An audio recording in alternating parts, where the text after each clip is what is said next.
ہمیں سب سے پہلے اس نقطے کی طرف اشارہ کرنا چاہتے ہیں کہ اسلامی تعلیمات میں اور شریعت میں 6 غسل ایسے ہیں کہ جو انسان کے اوپر واجب ہوتے ہیں۔ پہلا غسل جنابت کا ہے، دوسرا حیض، تیسرا نفاس، چوتھا استحاضہ، پانچواں مسح میت اور چھٹا خود غسل میت ہے۔ یہ 6 غسل واجب ہیں اور اس کے علاوہ 100 سے زائد غسل ایسے ہیں جو اسلامی تعلیمات میں مستحب غسل بیان کیے گئے ہیں۔ یہ بھی آپ کی خدمت میں عرض کرتا چلوں کہ انسان اگر نظر کرے یا قسم کھائے کہ وہ غسل کرے گا تو اس صورت میں بھی انسان کے اوپر غسل واجب ہو جاتا ہے۔ مثلا انسان نظر کرتا ہے کہ میں اگر حضرت علی ابن موسیٰ رضا علیہ آلاف و تحیت و ثنا کے حرم مطہر میں جاؤں زیارت کے لیے تو غسل زیارت کے ساتھ جاؤں گا، یہ نظر کرتا ہے تو یہ غسل زیارت اس کے اوپر واجب ہو جائے گا اور اسے غسل کے ساتھ جانا ہے۔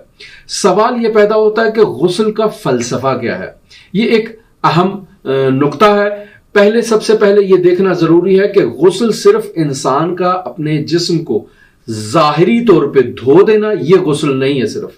صرف اسی کا نام غسل نہیں ہے، بلکہ غسل ایک عبادت کا نام ہے۔ جیسے انسان نماز پڑھتا ہے، روزہ رکھتا ہے، حج کرتا ہے، زکوٰۃ دیتا ہے، جیسے دوسری عبادات انجام دیتا ہے، اسی طرح بالکل ایسے ہی غسل ایک عبادت ہے جس کی باقاعدہ طور پر خصوصیات ہیں، جن میں سب سے پہلے نیت کا ہونا ضروری ہے، قصد قربت کا ہونا ضروری ہے۔ اگر انسان بغیر نیت کے غسل انجام دے تو اس کا غسل باطل ہے، اگر انسان قصد قربت کے بغیر غسل کرے تو اس کا غسل نہیں ہے، غسل بھی اس کا یہ باطل ہے۔ لہٰذا فلسفہ غسل کیا ہے؟ فلسفہ غسل یہ ہے کہ انسان اپنے آپ کو غسل دیتا ہے تاکہ خداوند متعال کی ذات کی طرف انسان متوجہ ہو جائے اور اس کا یہ نفس اس عالم مادہ سے عالم ملکوت کی طرف پرواز کرنے کے لیے تیار ہو جائے۔ لہٰذا اس غسل کو صرف ظاہری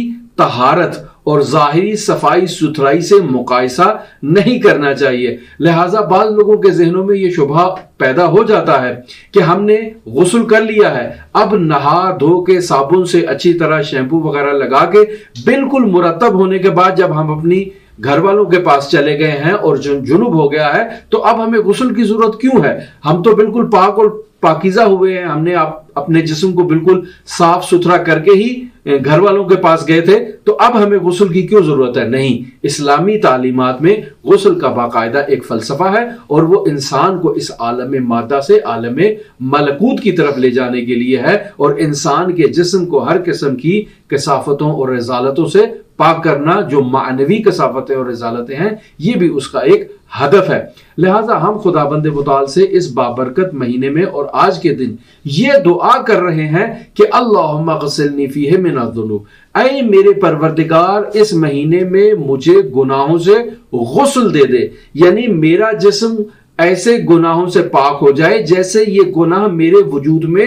تھے ہی نہیں۔ تو یہاں روایات اور آیات میں ایک مطلب جو آپ کی توجہ میں رہنا چاہیے وہ یہ ہے کہ خداوند متعال اپنے بندوں کے تمام گناہ معاف کر دے گا۔ ان اللہ یغفر الذنوب جميعا انہ هو الغفور الرحیم، سورہ زمر کی آیت نمبر 53 میں خداوند متعال یہ ارشاد فرما رہا ہے کہ اللہ